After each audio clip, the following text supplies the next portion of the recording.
Welcome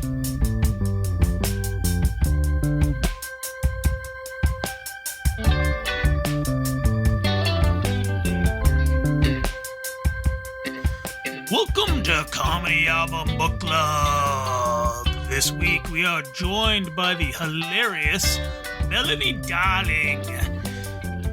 Melanie chats about the one, the only, the cake boss, Paul F. Tompkins. Stay tuned.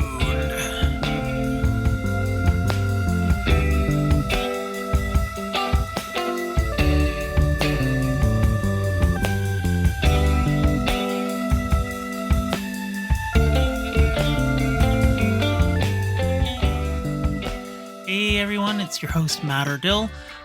This week I've got a great episode. I sit with Melanie Dahling. She is a comedian from Winnipeg, working out of Toronto. She works with Howl Roar Records.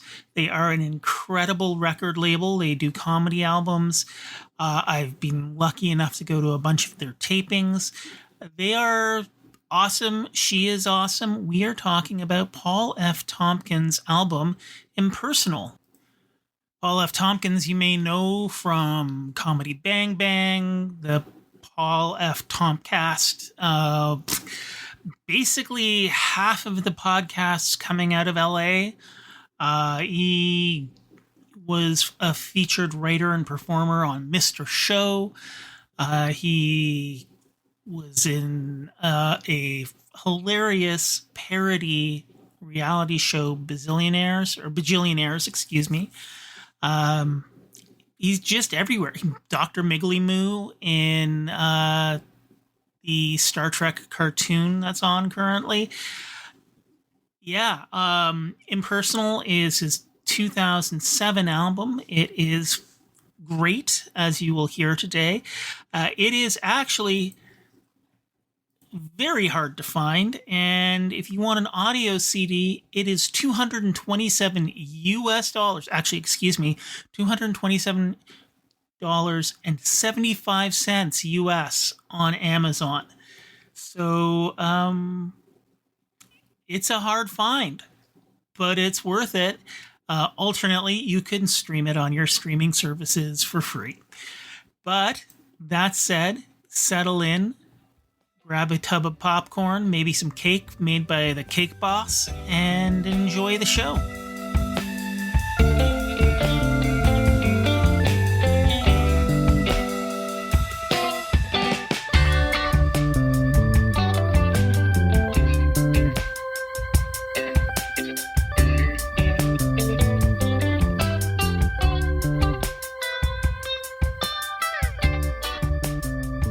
Recently, I was in a car with some friends, and we were at a stoplight because the law is the law.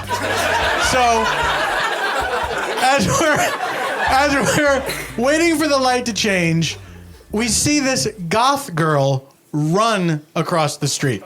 A goth girl running. You don't often see goth people run. I think because obviously it spoils the whole image, right? You can't be in a hurry and goth. But number two, they all got those crazy shoes on. You can fall off, break your ankles. Safety first. Even the goths know it. So goth girl running. Here's what a genius I am. I roll down the window and I yell out, "Hey, where's the funeral?" Yeah.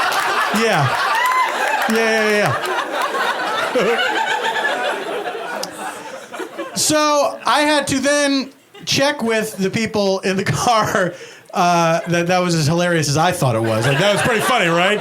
Turn around to everybody. Not done being an asshole yet. When I got home, I called people up to tell them, you'll never guess the most hilarious thing that I just said.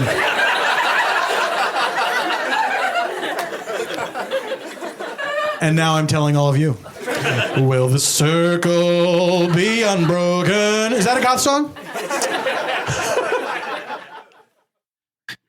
Welcome to Comedy Album Book Club. This week we are joined by Melanie Dahling. Thank you for joining us today, Melanie. How are you doing? I'm good. How are you doing? I am good. I am super good because I love Paul F. Tompkins, and you chose his 2007 album Impersonal. Yes, I'm so excited to dive into this because I love this album. It like came at a really pivotal time for me, I guess I'll say, but and I didn't listen to it when it first came out. I was Mhm. kind of I was a Johnny Come Lately Paul F. Tompkins fan, but it's so funny because I work for Howl Roar Records, where I produce comedy albums. And listening back to this album this week, I was like, this is full of so many things I would discourage in any other artist, but he's like no one else. I Yeah. just love him so much. Yeah, it like I noticed like I feel it was maybe like multiple sets or improv or something because you can hear at the end of each track there's like a fade out, so it doesn't feel quite as but I mean it worked. Like I loved the album. I loved the album. Yeah. It was, yeah, it was interesting. So yeah, he recorded it live at UCB, which is, he's a UCB member, so that was awesome. Where did you first find Paul F. Tompkins? Yeah, so it's interesting. I obviously when I first started comedy, I think it was like 2009, and I was not a comedy nerd at all. Like I kind of knew what the Mhm. ones everyone knows, like the big guys, but I didn't know all the like independent the the comedians and I slowly started to learn them over time, and I would say my first comedian I discovered was Maria Bamford, who is Mhm. just brilliant, but I could never isolate one album from her. It's just her essence, but Yes. Yeah. yeah, it's just everything she's about. But Paul F. Tompkins, I had a couple guy friends who kept telling me like, "Oh, so funny, peanut brittle." But I kind of was getting, if anything, like annoyed. Like, you know, those friends you have that they'll like show you a TV show and then watch you watching it and like Yeah. laugh way too hard at all the jokes, and you're like, okay, I'm so off put by this. So I was like, whatever, Paul F. Tompkins. Like, I didn't look into him for a very long time. I just knew he was like a darling of the comedy world. And Mhm. then I actually it was at like I'd already moved to Toronto, so it was after 2017. I was at JFL and I was going to Nicole Byer's live podcast recording, and he was the guest. And I was like, "Oh, that's cool. This is that Paul F. Tompkins guy that everyone's in love with." And like, um, he was so charming that I was like, "Okay, I've seen bits and bobs from him and always thought they were fun, but I've never fully dove in." Mhm. So I was like, I'm going to listen to his album. And I remember it so vividly because I was working as a nanny at the time. Um, my mom had recently passed away. So I had this whole new job, and it was kind of easy to like just throw myself into this whole new job and have a whole new life and not face these very real feelings I was having. Like there was nothing that was reminding me of my mom. I was like, whatever. But I think I was in a really weird spot.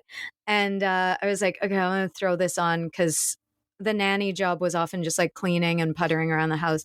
Mhm. So, and then I was walking their family dog, listening to this album. And when I heard the peanut brittle joke, I like couldn't walk anymore. Like I was laughing so hard that I had to like stop walking. Like I was just standing in the middle of the street laughing so hard, and then I just went whole hog. I listened to like every one of his albums. I started looking at sketches. I started listening to Comedy Mhm. Bang Bang more frequently. I'm still not as much of a super fan as I suspect you might be, but I know the lore, and Yeah. I love him. I'm in love with him. The Neighborhood Listen is a podcast I recently got hooked onto, and I'm like, this man is just perfect. Yeah. I mean, I think I first time I encountered him was on Mr. Show. He was like one of the cast members and writers there, but I don't think he really matured, like he hadn't bloomed at that point. Because you look at Yeah. that, you look at like him and Jack Black, they're all so young there. It's like they hadn't really found like how awesome they were. Yeah. Like it's his, he has this joke in the album about being a sissy, Yeah. and it's like I don't, and it's like, I feel that was very personal, but he bloomed like me into a dandy, kind of thing, with Yeah. his fancy suits and his elegant fancy talk. Yes. And it's like I think later on, and like his love of improv, that's the thing I really like. And like I love when he's Santa or Cake Boss on Comedy Bang Bang, and like or he's Santa and Lauren Lapkus comes on and she's Ho Ho the elf, and it's just like Yeah. he has this great energy and he plays with people. Have you ever had a chance to see him do improv? Well, I saw sort of like I saw the live comedy Bang Bang when it came to town last year.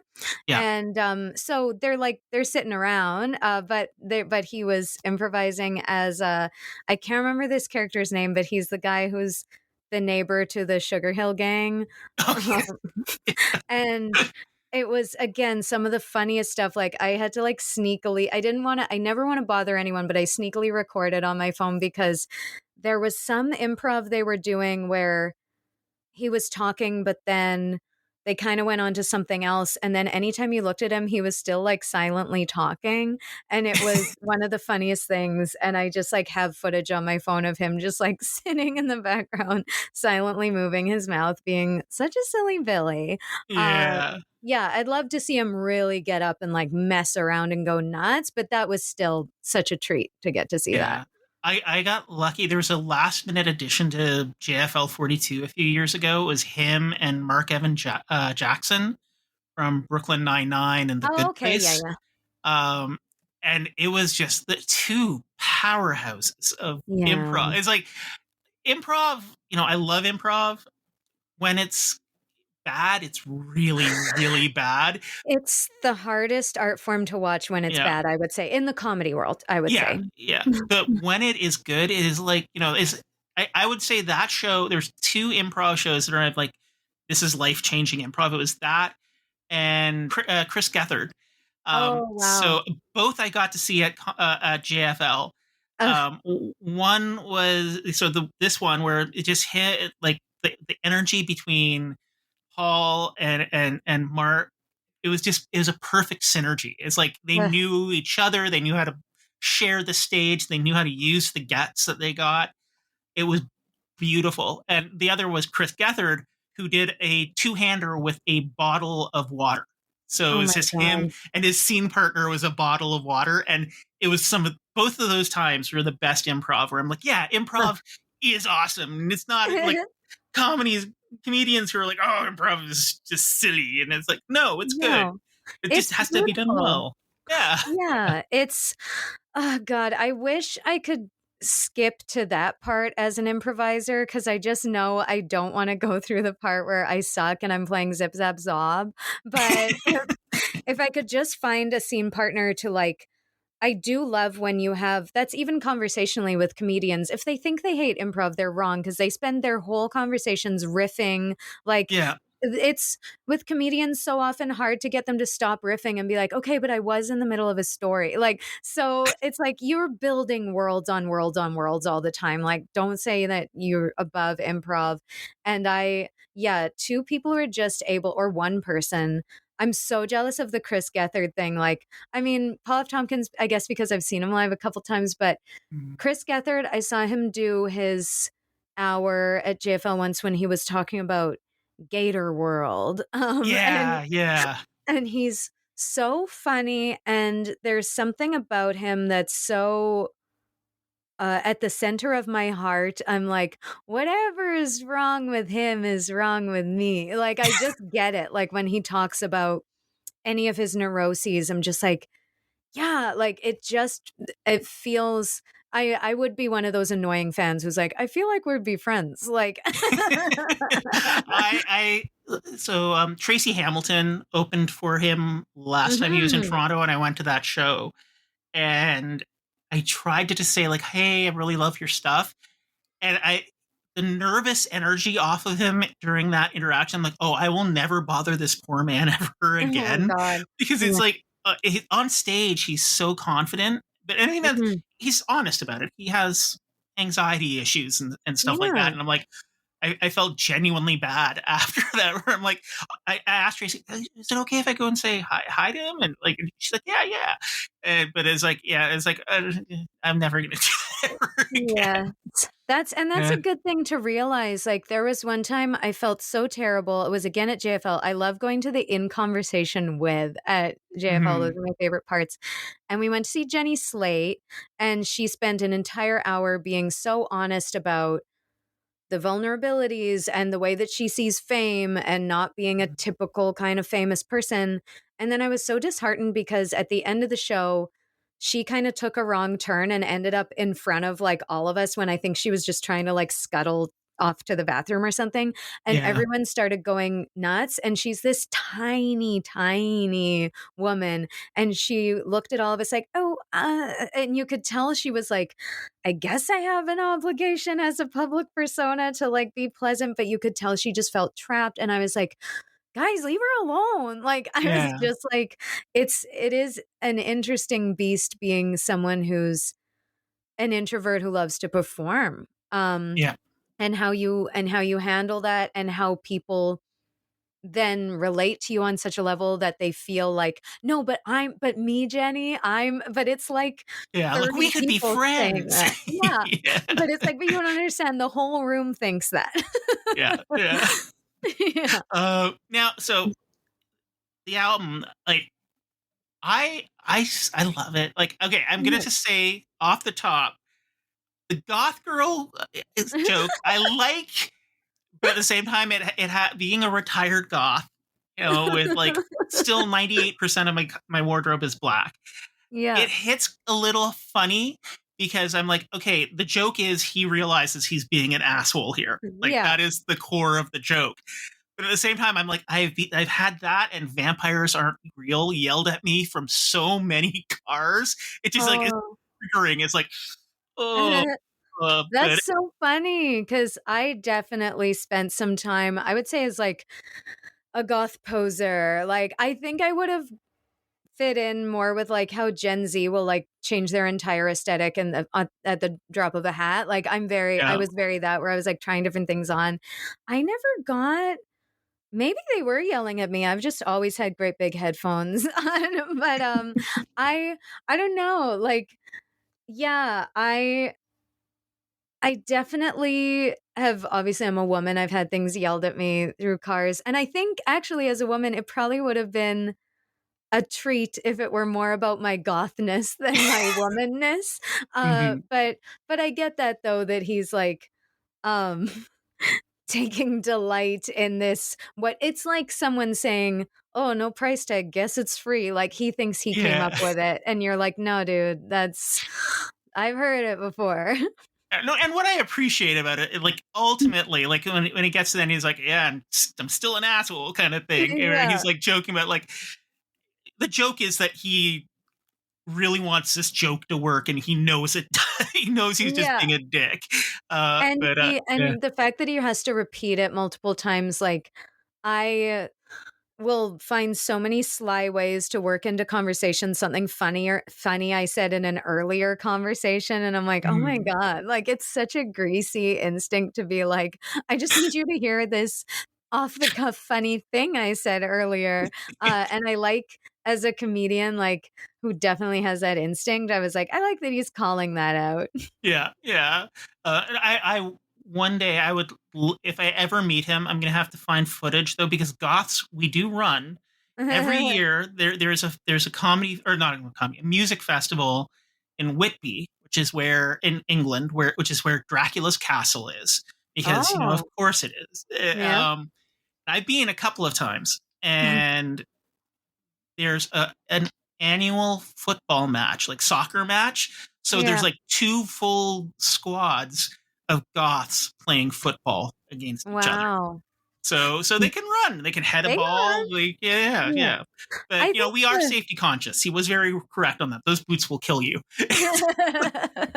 Yeah, I have to find some like appropriate black sneakers for that event. But I'm sure, you know what? He's a man of the world. I'm sure he's aware of this event, but it would be fun to talk about Yes. it with him. Yeah. Now, one of the things I've really enjoyed about this is like it all even when he's not in character, it's kind of in character because he's kind of playing up like kind of an obnoxious personality. Yes. The Um, rich, the like, oh, I go to Banana Republic and I buy shirts 2 at a time. And I say, well, if it doesn't fit, I'll throw it out.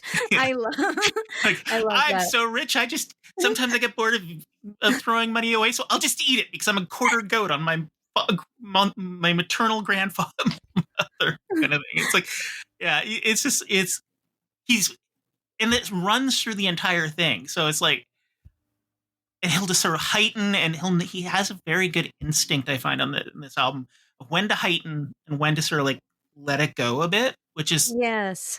hard. A lot of the times I find a lot of comedians, if they are doing a character, they just lean so hard into it. It's Yeah. hard to find where the voice is, or they can't transition very well. That's probably, I'm realizing in the moment, why I love this album so much and why I love Paul so much.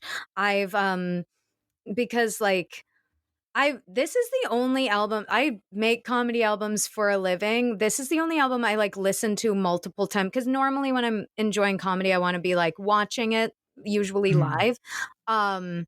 Or I'll listen to an album and love it and be like, great, thank you. But this I listen to as a comfort listen. And probably the reason it's so comforting to me is I like what you said, that he comes in and out of the character. Because when I'm on stage, I do a bit of like, oh, I'm so fabulous. And like usually when I'm playing up how very not fabulous I am, or something I'm self conscious about. Mhm.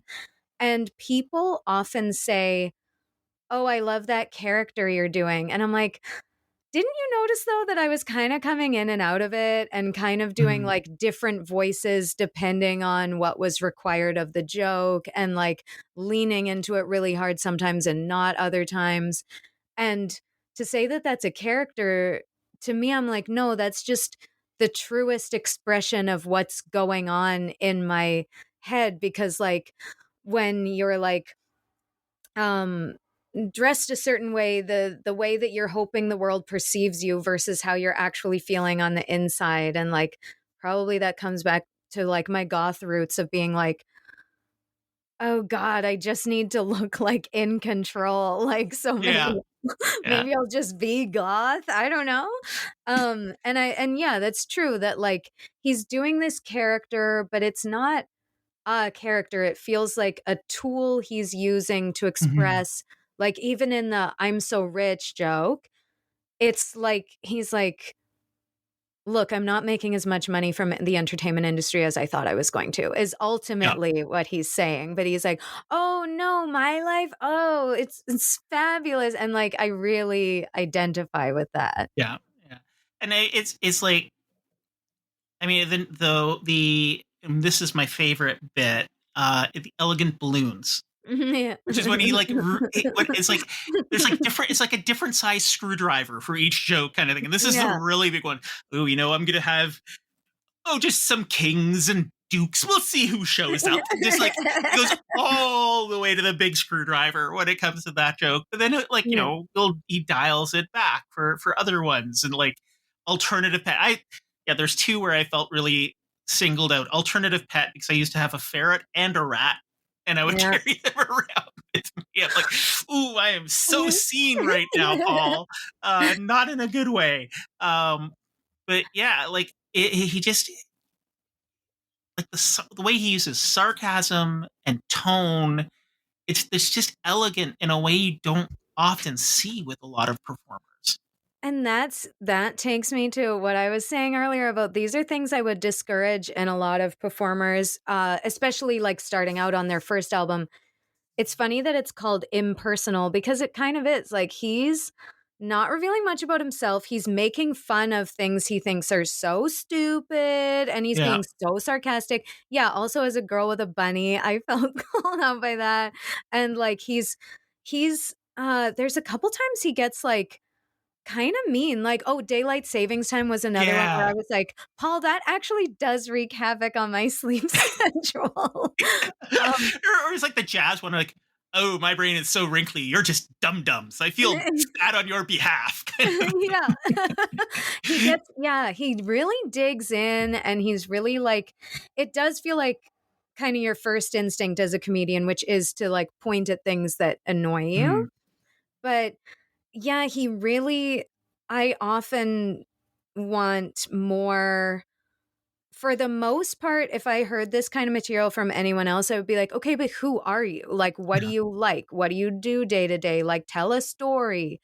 But for some reason with him, I'm fine if he's just revealing who he is through how he attacks his observational subject matter, Yeah. as opposed to actually coming out and saying, this is the kind of person I am. Like, there's so much honesty within, the observations that could feel very impersonal from someone else.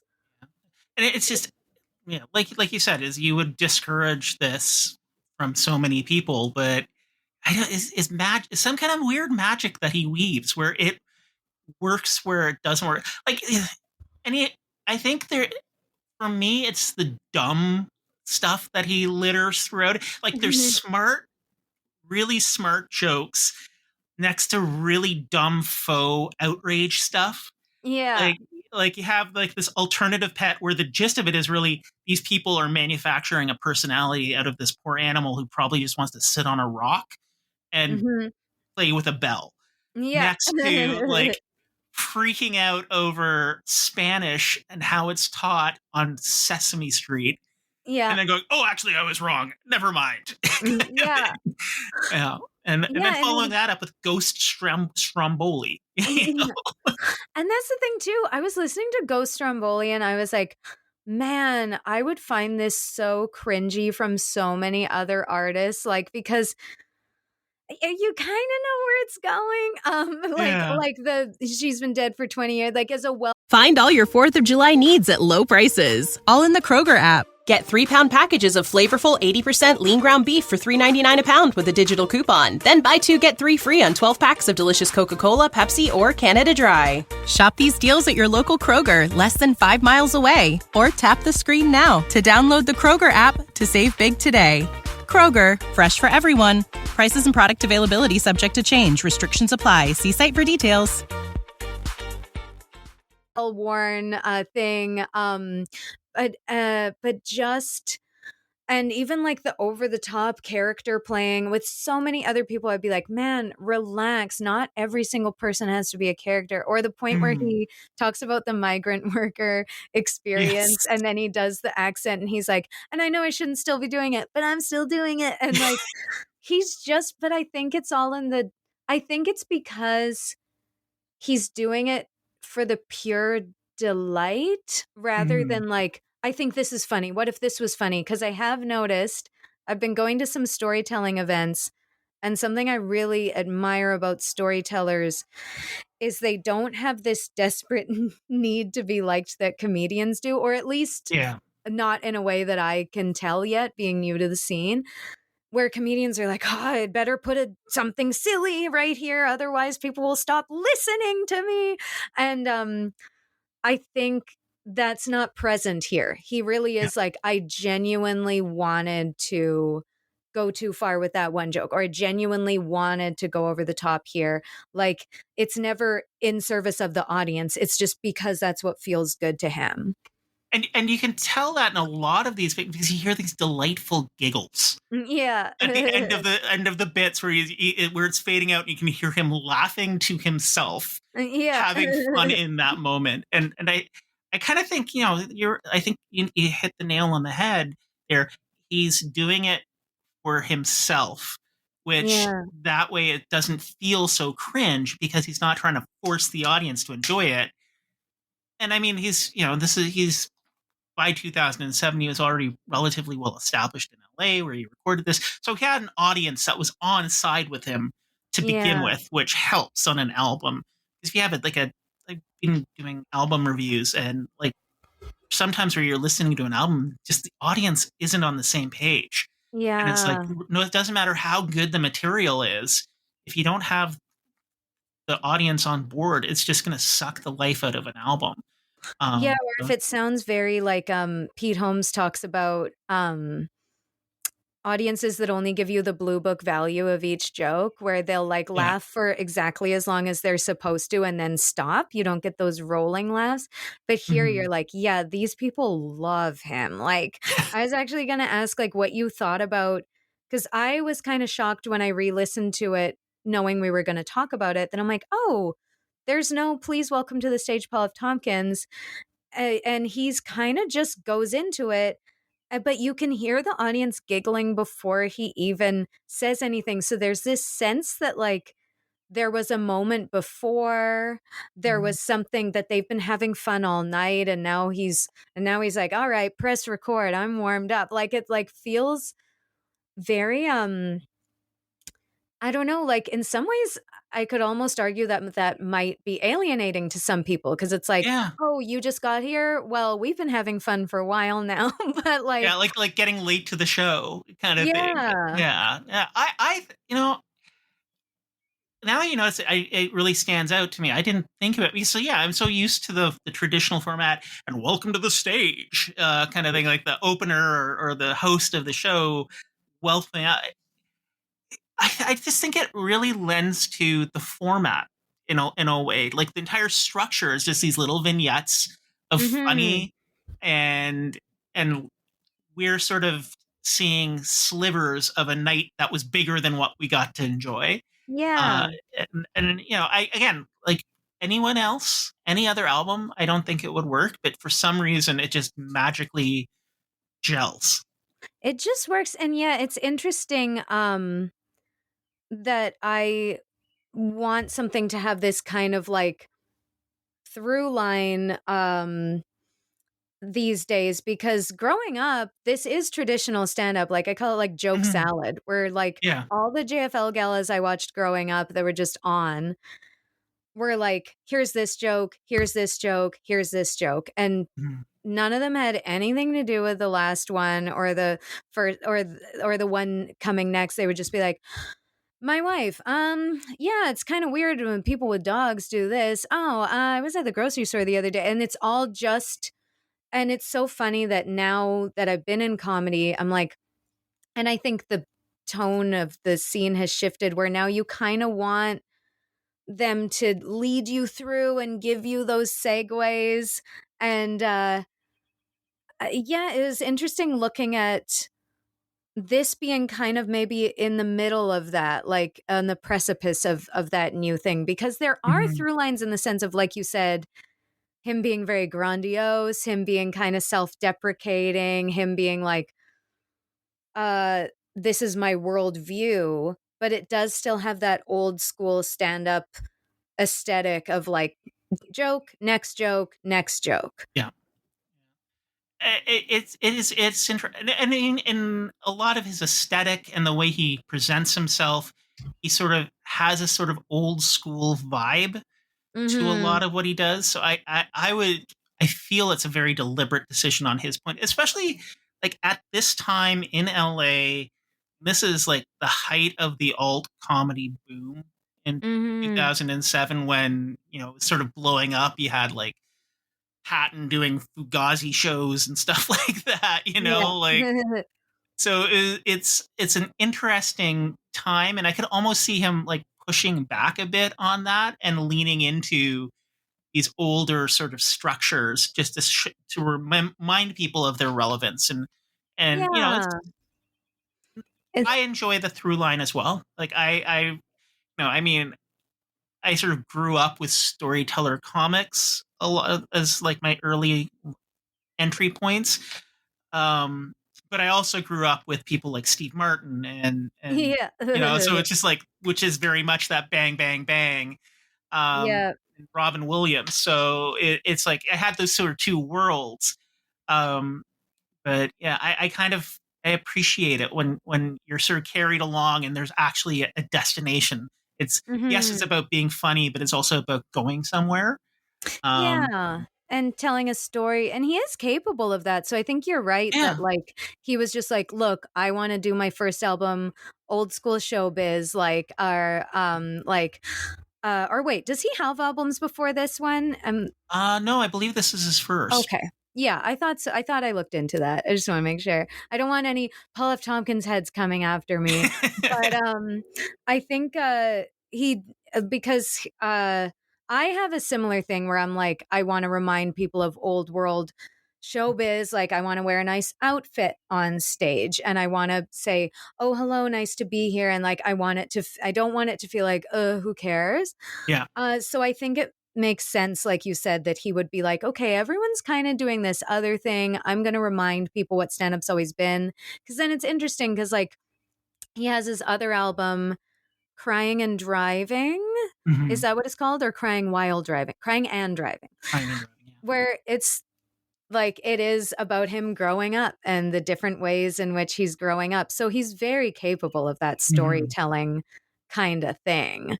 So yeah, I think you're right. He probably picked that on purpose. So do you have a favorite bit? I have a suspicion what it might be, but do you have a favorite bit from the album? Yeah, I mean, it's obviously the peanut brittle. I would love to be. I would love to be more. I would love to be more original and be like, oh, it's not the most famous joke that he has, but I just like it. Kind of gets me every time because there's so many parts to it, and it reminds me of the favorite jokes that I've written where I'm like, oof, if I'm going to tell that one, I'm going to have to go over it for like an hour because it's this part, then this part, then this part. And they're all so intricate. And like, there's so many compartments to it. And he's also being, I think everything on the album converges there because he's being an asshole. He's like, why does this exist? That's so stupid. And then he gets so sarcastic for so long, but then I really love his personification of the person opening the peanut brittle. And when he's like, oh, my heart is beating like a jackrabbit. I have blood in my ears. I use that line all the time, and I love how like sincere that person is, but that of course makes it that much more sarcastic that this person exists in this world because they're so unrealistically earnest. I just and like I think why I love it is because it's so common. Like there's just so many good lines. Oh, he almost hit me in the eye with his fang. It's just like, oh, a coil of spring covered in vinyl. Oh. Well, Sarah, you have fooled me twice. It's almost good, honestly, that I didn't hear this while I was building my voice because I can draw from a similar well to Paul F. Tompkins, and it's so nice to hear someone that I feel like if there's a universe in comedy, we're in the same one. But be like, oh, but I didn't know about him really when I was building this for myself. And if anything, he helped me refine it in terms of like how far to lean into a character versus not. But like, it's so nice to be like, oh, we ended up there and it wasn't because I was going, I kind of want to do a Paul F. Tompkins thing. Like, it's nice. Yeah. Just to feel like I wasn't like ripping him off. I felt the same way when I watched, I was late to the party with Schitt's Creek and I was like, oh, fuck, I've kind of been doing a Moira Rose thing, but I did not know that that's what I was doing.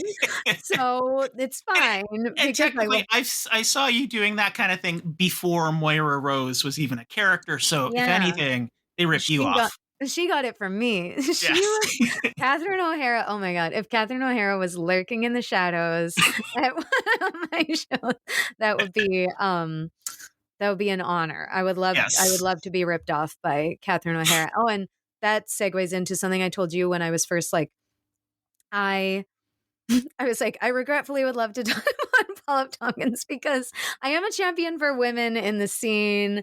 Howl and Roar works with predominantly women, and there's so many good women who have shaped my sense of humor so profoundly. But it's so funny that I was like, I kind of gotta talk about, because this is the one, like, this is like my burger and fries. Like, it's like Yeah. my, I kind of need a giggle. We're throwing Impersonal on. We're throwing that on for another spin. Well, speaking of Howl and Roar, I mean, I just went to Tracy Hamilton's release party and Isabel Yeah. Zotten's recording. You record some amazing performers. Are there any that you'd like to mention or talk about today? Yeah, gosh. Yeah, we really do. We are blessed with the people we get to work with. There are so many people who, and I kind of get to like learn from them as well. So I Mhm. get to like sneakily work on my craft as I help them work on theirs. I mean, you just named two of the ones I'm most excited about, Tracy Hamilton and Isabel Zotten. I just think Tracy, actually, they're very interesting to put next to each other, because also Tracy opened for Isabel, and the launch Mhm. party and the recording happened within days of each other. So I would call Tracy's like our rising star. Like, she's like rising through the ranks, and she's such a Virgo in terms of how organized she is and how she Mhm. attacks her career, and it just, every move makes sense, and you're like, yep. And she gets uh kind of the exact result of her actions every time. It's like, oh, you did really well, you get a gala, honey. Like, and it's like, Yeah. yeah, I saw that for her, I saw that for her. And it's such a pleasure to see someone who I want to be rewarded in such a way. Like, Mhm. there are people in the world who understand the marketing of comedy, but not the comedy itself. So they're very all sizzle, no steak. Tracy Yeah. Hamilton is sizzle and steak, and people are, she's reaping the rewards of that, and I know it's just going to grow. Isabel has been so funny for so long, Mhm. so talented in so many different areas and different ways, and so whip smart, and just fascinating. But it's interesting that, like, my boyfriend Kyle did her intro, and he said Mhm. something I very much agree with, where he was like, she has a lot of credits. Like, does TV writing. She did a Winnipeg Comedy Fest gala this year, but she still feels somehow underrated. Like, I still feel like I got to shout from the rooftops, like, everybody's got to listen to Isabel Zotten and know how funny she is. And like, I'm so excited for her to have an album that's going to be this showcase of her body of work thus far, that that the world can discover along with me. I know she's going to get a ton of plays on Sirius XM. I just know it, because all the they're all so well written, and they're all like beginning, middle, end, da da da da da. The audience laughs in all the right parts, perfect. So it's really exciting to see. I'm very excited for the both of them. They're very different. Their careers have different kind of tones to them, but two people I'm Mhm. very excited about. Um, and then, who else can I talk? Oh, Andy McQueen, Mhm. one of my absolute favorite. And Hot Dog in Every Pocket is the name of the album. And talk about alt comedy, like, just talk about letting your freak flag fly and not worrying if the audience gets it or not. And of course the audience does, but Andy's like, I'm doing my thing. That was an album that I was so excited to edit and put out in the world and for people to hear, because they have a whole joke about a hard-boiled egg. That's, I guess, I like food jokes. Food jokes, they're one of those universally accessible.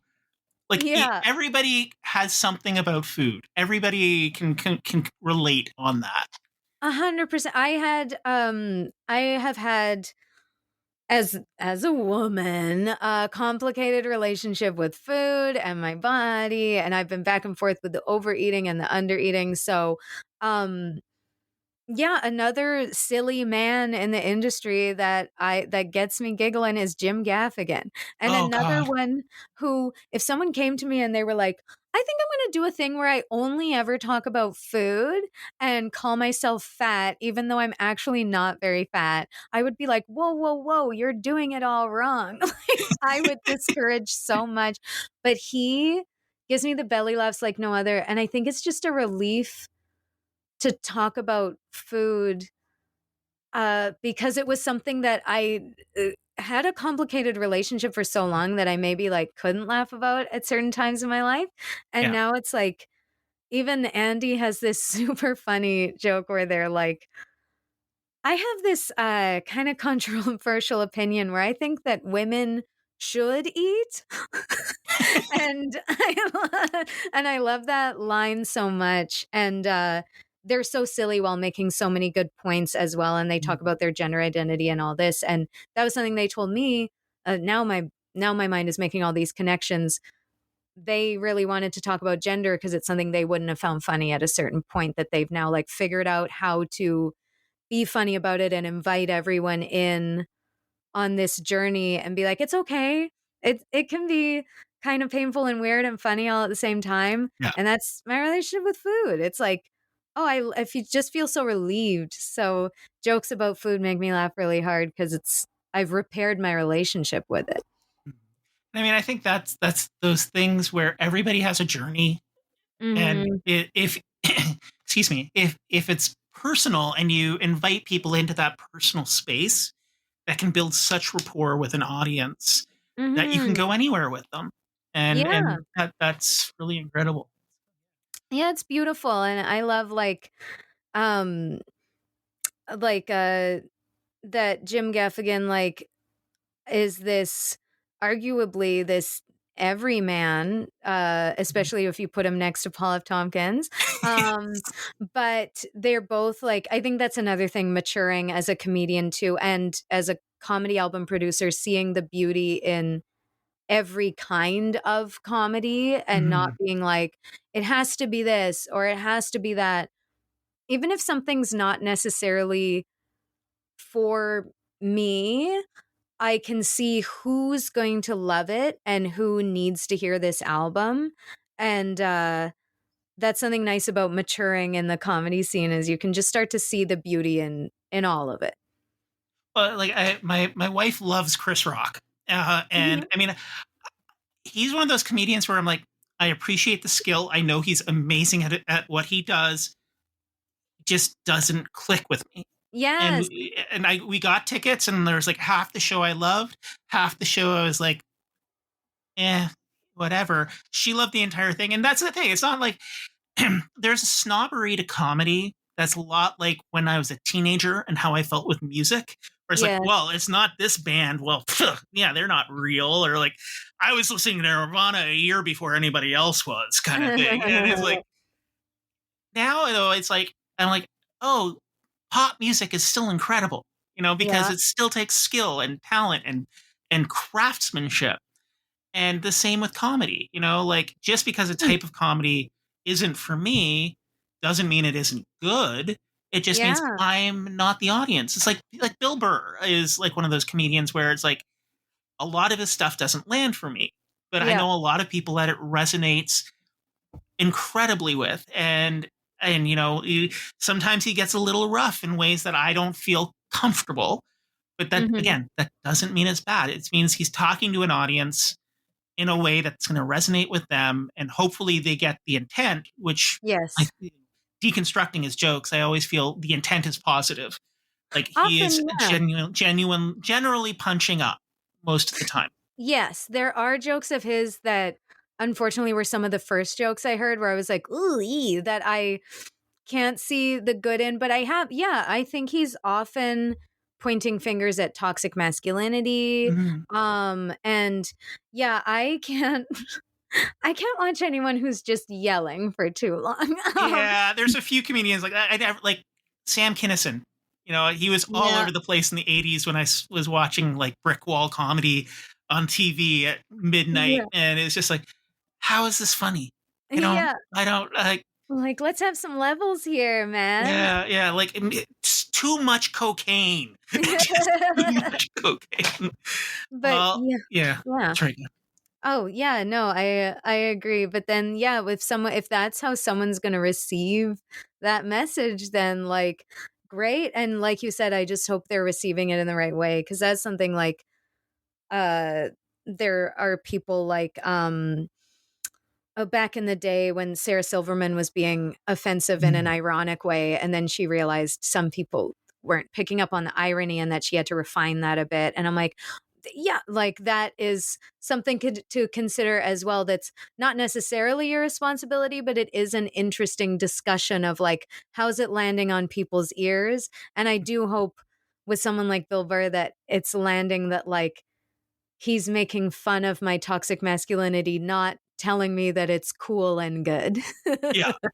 And I mean, and people's tool sets evolve over time, and Bill Burr now is very different in many ways than he was when he was a young comic. And everybody like Jim Gaffigan, he is genuinely one of my favorite comedians, period, because has that skill to go dark while still being family friendly at the same time, and just these very subtle ways. Or he did this two specials. One, I think, I can't remember where the second country was, but first country was Canada. And he the Pale Tourist, and it was all about he's got family from Nova Scotia, so they visited there, and they're Acadians who were kicked out, and so he talks about history, and he talks about like he has a joke about the provinces that it's so true, but only a non-Canadian could make, about like all the provinces are kind of like siblings, and like Ontario and Quebec are like brothers, but with a different mother. And like Ontario is inherited the family business, and Quebec are the cool ones. It's just ringing some bells now. It's such a clear picture of Canada, but not in a mean way kind of thing. Yeah. Whereas like, and that's just what I love. Like, you don't have to be mean. And no. Yeah. I just posted, I've been trying to post on Howl and Roar. We always post quotes from different comedians, and I try and post people who align with my values, in just like a way of just putting my values out there without necessarily, because we represent so many different comedians, I don't want to be like, this is the voice of Howl and Roar. But I loved Jay Jordan had a quote that was, I want comedy to be good and of good. And I love that idea of just like of good intent. Like, even if you're going dark, that the reason behind the joke isn't purely to just go like neener, that it is to maybe get a point across or point out the absurdity in something, or I like that. Good and of good, I think, is when you can get to the heart of anyone's jokes and that's there, then I'm like, great. And that's why, like, Paul F. Tompkins, I don't think he did get kind of politically as a joke, making fun of people who still eat Chick-fil-A. And that was funny. And I love, everyone look that up. You can find it. It's a very funny little rant just about how stupid that is. And, but for the most part, he's just being in service of people feeling nice. And I think that can be quite a noble thing. Well, on that note, if people wanted to find you or Howl and Roar, where could they look? Yeah, you can look on, I like Instagram the most. We're on the different platforms, but I like Instagram the most. So you can find us at Howl_Roar. And you can find me at Melanie Dahling, all one word, on Instagram. I'm still trying to figure out how to exist on TikTok. I don't know. But I'm scrolling on there if you want to send me a fun vid. But yeah, I follow me in case I figure it out. But yeah, I'm usually on Instagram. Well, thanks very much for joining us. And hopefully you can come back and maybe we can talk about some of these Howl and Roar albums. Yeah, we can have a Howl and Roar album party. That would be fun. Awesome. Great. Well, thanks for coming out. Thanks for having me. You've been listening to Comedy Album Book Club, a Far From Here comedy and ShowbizMonkeys.com co-production. Music today was performed and produced by Glenn Bouchon, Tim Matthews, Edith Falkenberg, and Jim Spruill, also known as the Something Something Quartet. Thanks for listening, and tune in next week to Comedy Album Book Club.